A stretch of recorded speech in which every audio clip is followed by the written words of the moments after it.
Em Atos capítulo 12, relata a saga de Pedro na prisão. Tenta imaginar o clima de terror que a igreja estava passando. O rei Herodes mata a Tiago, irmão de João, e vendo que isso agradava aos judeus, manda prender o apóstolo.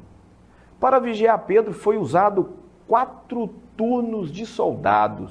Em cada um desses turnos eram 4 soldados que estavam ali de guarda, dando um total de 16 soldados. Será que Pedro era tão perigoso assim a ponto de precisar de tantos militares? Além dos soldados, tinha as correntes, tinha as paredes da prisão e um grande portão de ferro. Será que o rei Herodes acreditava que havia um grupo de resgate entre os crentes e que foi esse grupo que tirou o corpo de Jesus da sepultura, subjugou os guardas que lá estavam e depois espalharam que ele ressuscitou? E esse mesmo grupo iria fazer o mesmo com o apóstolo? Será que ele pensou nessa possibilidade? Será que ele acreditava nessa mentira?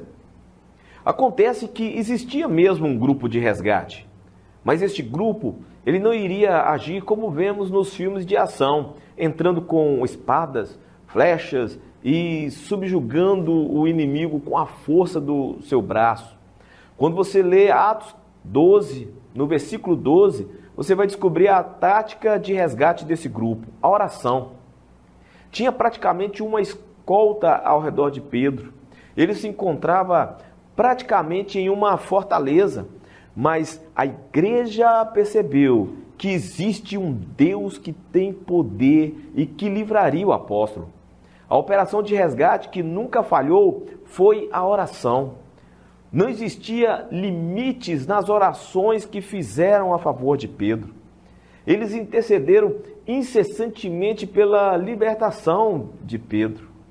Aquela fala de Jesus, tudo que pedirdes em oração, crendo recebereis, foi confirmado na atitude desta igreja. E a resposta a essa oração foi tão rápida, que quando a serva chamada Rode ouviu a voz de Pedro e anunciava aos outros, eles ficaram, vamos dizer assim, eles ficaram chocados com a velocidade da resposta àquela intercessão. Você que está ouvindo essa mensagem pode querer no íntimo do seu coração que Deus respondesse às suas orações. Já pensou Deus ordenar aos anjos que venha trazer libertação a uma alma que ora? No livro de Atos, lemos de resultados sobrenaturais que ocorriam em resposta à oração dos apóstolos. Até terremoto Deus usou para tirar da prisão Paulo e Silas. A oração ela é uma dinamite.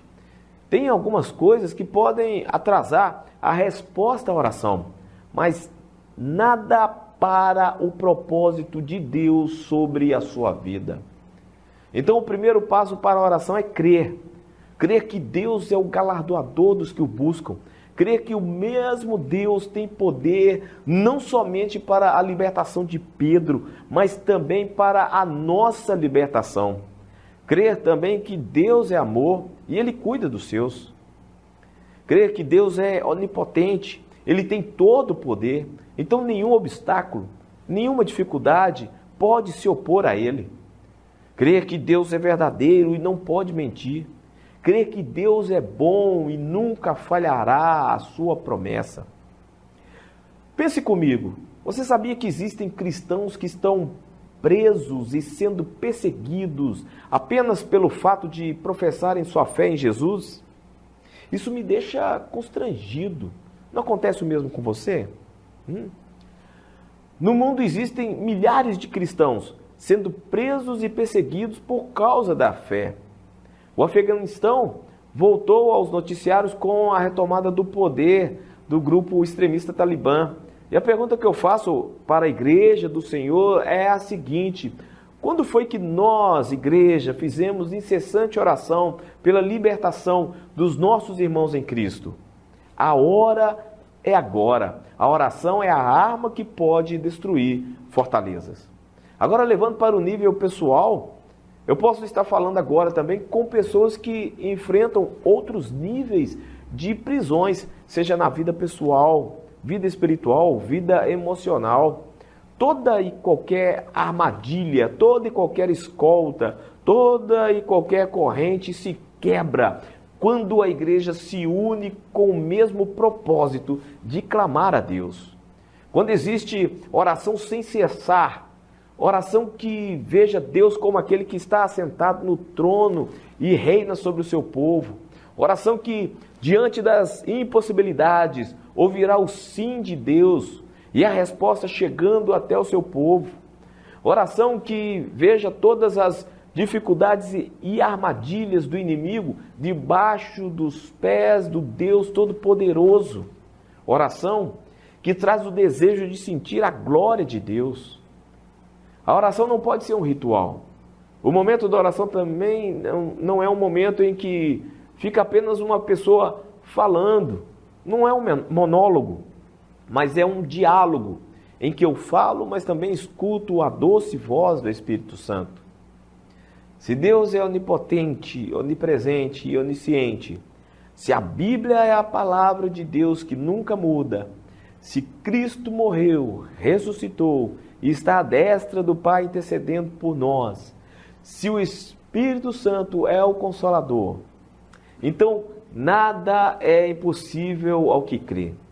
É necessário exercer fé diante das impossibilidades.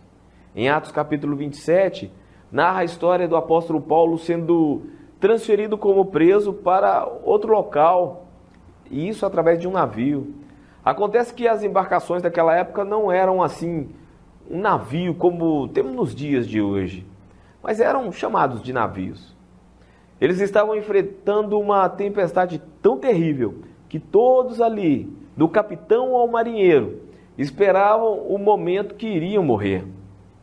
Apenas Paulo estava tranquilo no meio daquela tormenta e dizia: visto que os homens tinham passado muito tempo sem comer, Paulo levantou-se diante deles e disse: os senhores deviam ter aceitado o meu conselho de não partir de Creta, pois assim teriam evitado este dano e prejuízo. Mas agora recomendo-lhes que tenham coragem, pois nenhum de vocês perderá a vida, apenas o navio será destruído. Pois ontem à noite apareceu-me um anjo de Deus, a quem pertenço e a quem adoro, dizendo-me: Paulo, não tenha medo, é preciso que você compareça perante César. Deus, por sua graça, deu-lhe as vidas de todos os que estão navegando com você. Assim, tenham ânimo, senhores. Creio em Deus, que acontecerá do modo como me foi dito. Atos capítulo 27, do versículo 21 até o 25. Então, quando você estiver enfrentando momentos difíceis, faça como o apóstolo Paulo e diga: eu creio em Deus. Eu creio em Deus. Exerça a sua fé diante das impossibilidades. E receba essa palavra em nome de Jesus.